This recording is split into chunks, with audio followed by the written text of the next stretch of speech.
안녕하세요, 토리잘입니다. 이번 시간에는 올리브영 한번 분석해보도록 하겠습니다. 그럼 지금 바로 가자! CJ 올리브영이 2019년 추정 실적이 2조가 넘는다고 합니다.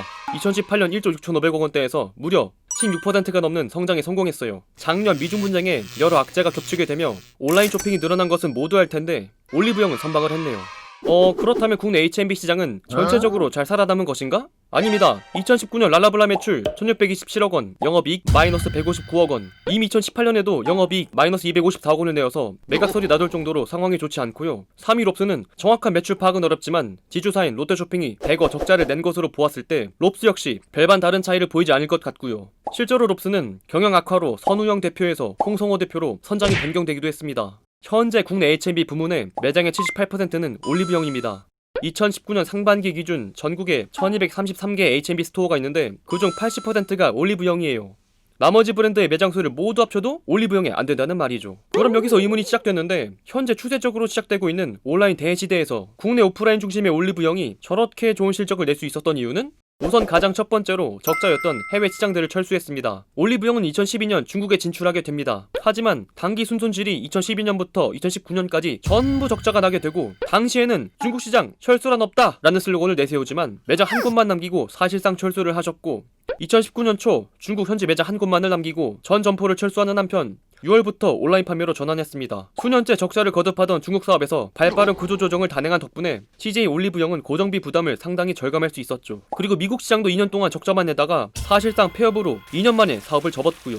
해외 진출을 할 시기에 올리브영의 성장 전략은 강한 오프라인 인프라를 통해서 지역 내 거점 손님들을 목격하는 것이었어요. 하지만 대륙과 천조국의 땅덩이 너무나 컸고 시대의 흐름 자체도 오프라인에서 온라인으로 화장품을 사기 시작하면서 사람들이 인터넷으로 화장품을 사지 그닥 매장을 찾을 이유가 없어졌거든요. 다들 아시겠지만 화장품도 이제는 써보고 산다는 옛말이라고 하죠. 2019년 화장품 온라인 거래액이 12조를 돌파했다고 합니다. 처음으로 화장품 온라인 거래액이 10조 원을 돌파했고 2018년 9조 8,404억 원 대비 25%가 증가했다고 합니다. 그래서 랄라블라, 롭스 등의 다른 오프라인 중심의 H&B 스토어들이 죽을 쓴 것도 사실 딱히 경영을 못했다기보다는 사이클적인 흐름이 어쩔 수 없이 흐른 것이죠. 자, 그런데 올리브영은 아시다시피 국내에서 제일 많은 오프라인 매장을 가진 H&B 스토어입니다. 그렇다면 일반적으로 생각해봤을 때 오프라인에서 온라인으로 넘어갈 때 가장 많이 타격을 입는 쪽은 오프라인 매장이 많은 올리브영이지 않을까? 그런데 올리브영은 어떻게 실적을 이끌어갈 수 있었던 것일까요?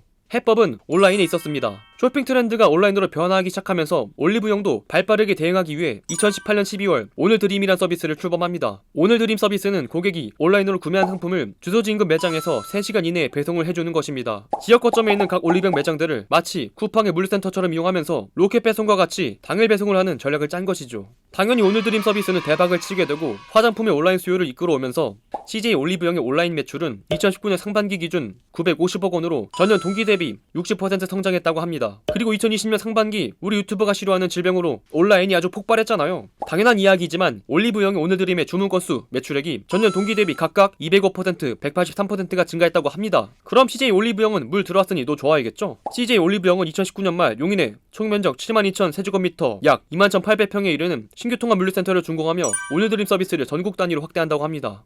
올리브영 온라인몰의 주문량에 당일 대응할 수 있어 용인 물류센터는 전자상거래 상품 출고에 최적화된 자동화 설비를 구축해 45,000건 주문 270만 개의 물량을 처리할 수 있다고 합니다. 용인 물류센터는 이미 가동 2개월 만에 가동률이 75%까지 상승한 것으로 전해졌습니다. 참고로 여러분들이 여기까지만 들으신다면 화장품 업계? 그래도 잘 버텨나가나 보네 라고 생각하실까봐 대표적인 화장품 기업들 실적 몇 개를 보여드리면 작년에 중국 시장을 쓸어갔던 시세이도 2020년 1분기 순이익 96% 감소, 우리 아모레퍼시픽도 2020년 1분기 영업이익 67% 감소, 예상했던 아주 살벌한 헤드라인들이 기다리고 있었습니다. 자, 그렇다면 작년 한 해 화장품 매장에서 체험을 판단하며 대표적인 컨텐츠 중심의 매장 올리브영의 하이엔드 버전인 시코르와 쇠퍼런 어떻게 되었을까? 2020년 3월자 기사인데 개점 3년 만에 매장 30개 돌파. 그리고 코로나 대응 어떻게 하고 있나 봤더니 입구에 들어서면 먼저 눈인사만 건넬 뿐 별도 문의가 올 때까지 제품을 적극 권유하거나 설명하지 않는 측이다. 다만 매장 내 체험존에서 직접 테스트를 통해 마음껏 경험해볼 수 있게 한다.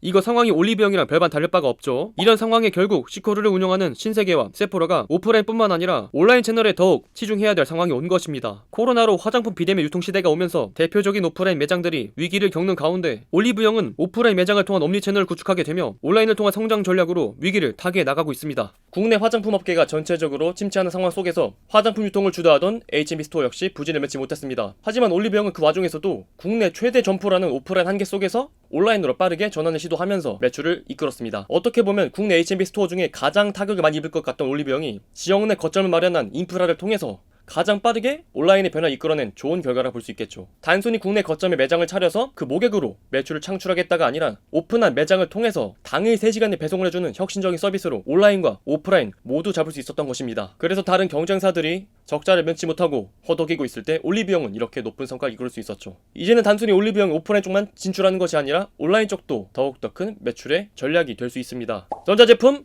하이마트, 백색가전, LG, 핸드폰, 삼성, 화장품, 올리브영 현재 CJ 계열사에서 유일하게 돈을 잘 이끌어다주고 있는 캐시카우 훌륭한 화장품 기업입니다. 앞으로도 꾸준한 혁신과 온라인 진출을 통해서 꾸준한 매출과 우리들의 피부를 지켜주시길 바라겠습니다. 오늘의 영상은 여기까지입니다. 영상의 내용이 좋았다면 구독과 좋아요 한 번씩 부탁드리도록 하겠습니다. 그리고 전 여러분들의 모든 댓글을 달고 있습니다. 원하시는 기업과 산업 말씀해 주시면요 매주 2편씩 부탁해서 올려드리고 있습니다. 그리고 오늘 말 못한 기업과 산업에 대한 정보는 www.catch.co.kr에 다 나와 있으니까요 꼭 한 번씩 방문 부탁드리도록 하겠습니다. 그럼 저는 또 다음에 좋은 영상으로 찾아뵙도록 하겠습니다. 그럼 다음에 또 만나요. 안녕.